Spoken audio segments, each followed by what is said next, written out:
I am Doc. I'm one of the founders of the Hood Collective, and today I want to talk to you about cannabis marketing. All right, I know that digital marketing is a huge topic and it can be really intimidating for a lot of businesses, especially in the cannabis space when they are unfamiliar with it. So I'm just going to go over some of the most important things that you need to think about before you get started with digital marketing and what you need to do to succeed. So number one is you just need to start with a plan. One of the biggest mistakes that we see from companies is they don't have a plan for their marketing, not an overall strategy that applies to every aspect. They just do everything kind of piecemeal. And it's like, oh, this event, let's do this event. And they don't have a coherent approach for all of these different avenues. And so you're just setting yourself up for failure. And so before you get started with your executing on your marketing strategy, you really need to come up with an overall plan. So that means you need to identify who your target audience is, how you can reach that target audience, what are the best channels to engage with them, and what is your brand presence? How are you differentiating yourself from your competitors? So once you have that plan in place, the next thing you need to do is build an online hub, which for most companies is going to be your website. It doesn't have to be your website. I know a lot of successful businesses don't even have a website. They just have a Facebook page, for example. But in the cannabis space, for most companies, it's going to be your website. So you need to build that website with your marketing goals in mind. And so every aspect of your website should support your marketing in some way. And that includes the branding, that includes how you're going to convert visits into sales or visits. If you're a dispensary, for example, your website's main goal is to get customers into your dispensary. So once you have that hub, the other thing that is super important for every cannabis business, as I'm sure you already know, is that you must be compliant. In terms of marketing, that means that you need to be well versed in whatever local marketing guidelines are in place, rules, regulations in your state. Every state is different. I can't, if someone comes to me and asks what I need to do to be compliant, I probably can't answer because not only is every state different, but they're always changing.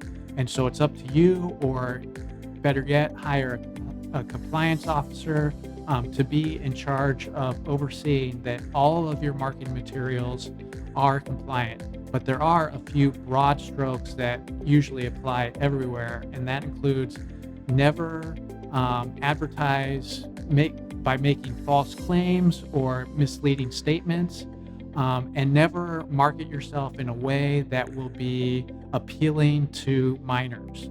And that includes using cartoon characters or something like that. Back in the Joe Campbell days, you can't do anything along those lines. So do everything you can to, be compliant and to follow the best practices. There's really two secrets to succeeding at marketing, whether you're in the cannabis industry or any other industry. Number one is you need to create great, engaging content that your potential audience will respond to. So you need to identify who your audience is, who your potential customers are, and then create marketing content that they will find appealing. Whether that's just amazing photos of the best smelling, most delicious weed flowers, that you can get, or making educational content or making lifestyle content, whatever kind of content fits your brand and matches well with your customers, that's what you need to do. And number two, to succeed at marketing, you need to find the right partners.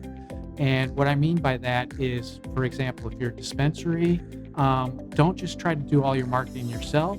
Work with the farms that you buy from, the retailers that you buy from, and create marketing materials, marketing content that will appeal to your customers and their customers. And so you work together to create the content and then to spread that content and to get that content out on not only your social channels, but theirs as well, on your website and their website.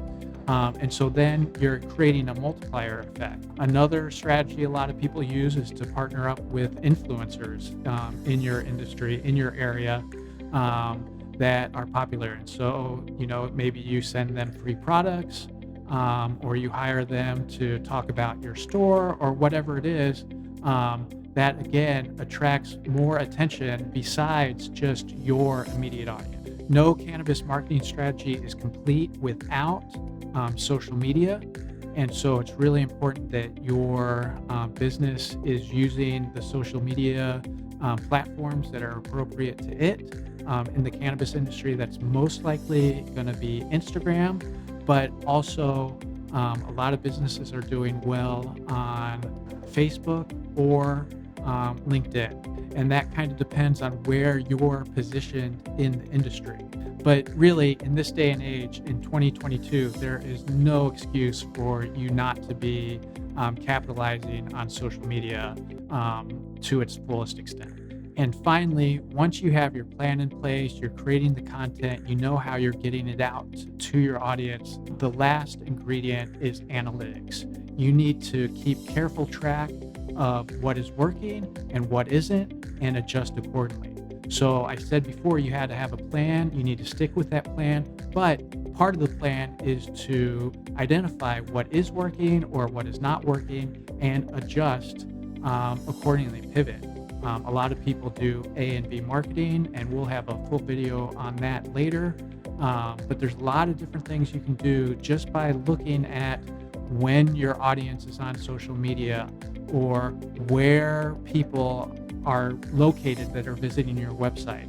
If you're a dispensary, are most of the people visiting your website local to your neighborhood and your community? If not, then there's a problem. You need to figure out how to tailor your SEO to attract local, surfers and visitors. So whatever type of business you are, you need to really lean into the analytics. So that's it for today. I hope that helps with your overall cannabis marketing strategy. If you like this, please subscribe to the channel. We're going to have a lot more great content for you to review.